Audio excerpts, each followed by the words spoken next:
Romeo and Juliet is not a pure love story. If you read it that way, you cut out the machinery that actually kills them. Exactly. Love matters in this play, but it does not exist in a clean space. It is trapped inside a feud, rushed by secrecy, and pushed around by violence and family pressure. So, the usual reading is too soft. Much too soft. People reduce the play to doomed romance, as if two teenagers just loved too intensely. That misses the point. The tragedy comes from collision. Love runs into a hostile world and gets distorted by it. Start with the feud, because people often treat it like background wallpaper. It is not background. The play opens with street violence. Servants fight, Benvolio and Tybalt join in, and the prince has to threaten death to stop the city tearing itself apart. Before Romeo and Juliet even speak to each other, Verona is already unstable. So when they meet, they are not stepping into romance, they are stepping into enemy territory. Right. Juliet is a Capulet. Romeo is a Montague. That is not a poetic obstacle. It is a political fact inside their city and their households. Their relationship is dangerous the moment it begins, which means secrecy is not a flourish. It is survival. And secrecy always sounds exciting when people summarize the play. In the actual plot, it is a trap. Yes. They marry in secret almost immediately.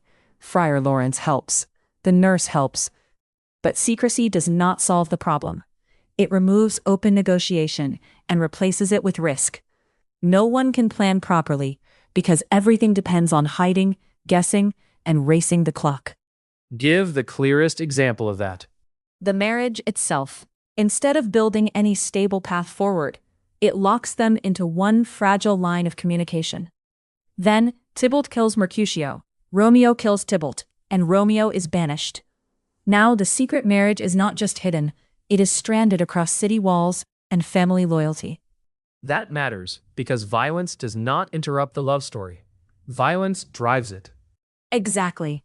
Mercutio's death is the hinge.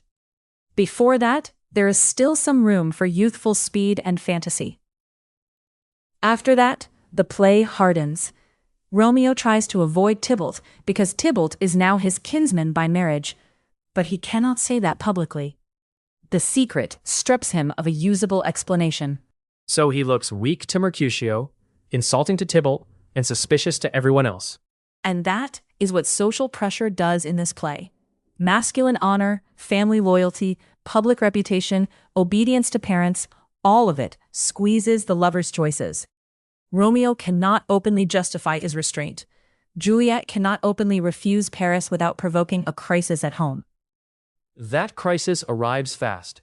Capulet suddenly pushes the marriage to Paris, and Juliet goes from daughter to problem.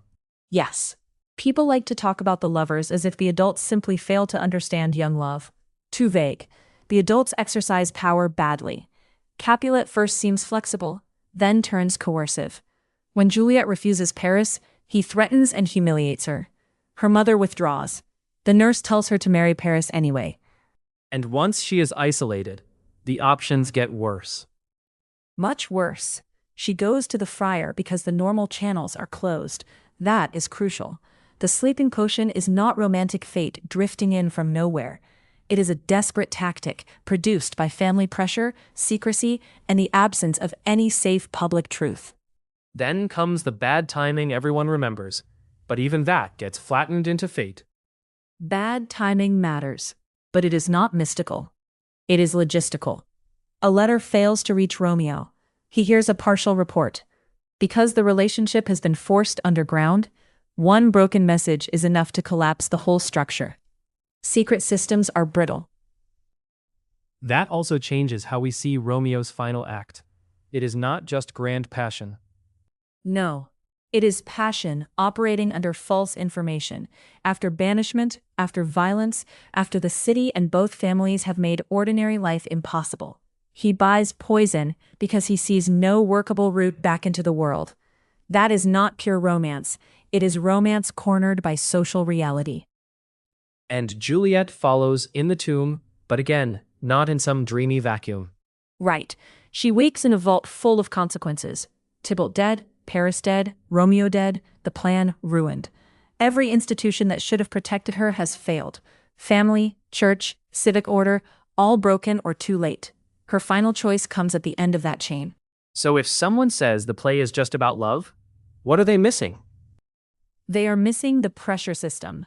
The feud creates danger. Secrecy narrows options.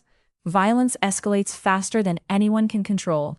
Social pressure forces reckless decisions. Love is real, but it is not the whole machine. It is one force colliding with several others. Which is why the ending does not prove that love is perfect. It proves the world around it is lethal. Yes, the deaths finally shame the families into peace, but that peace arrives too late to help the people crushed by their conflict. That is the hard truth of the play. Love does not float above Verona. It gets trapped in Verona and destroyed there. So the better reading is not less romantic. It is more exact. Exactly. Romeo and Juliet are not killed by love alone. They are killed by love under pressure, love forced into hiding, love trying to survive in a city that rewards aggression and punishes openness. That is why the play still lands. Not because it sells a perfect romance, but because it shows what happens when private feeling is trapped inside public violence. And that is the correction. Romeo and Juliet is not a pure love story. It is a love story being crushed by the world around it.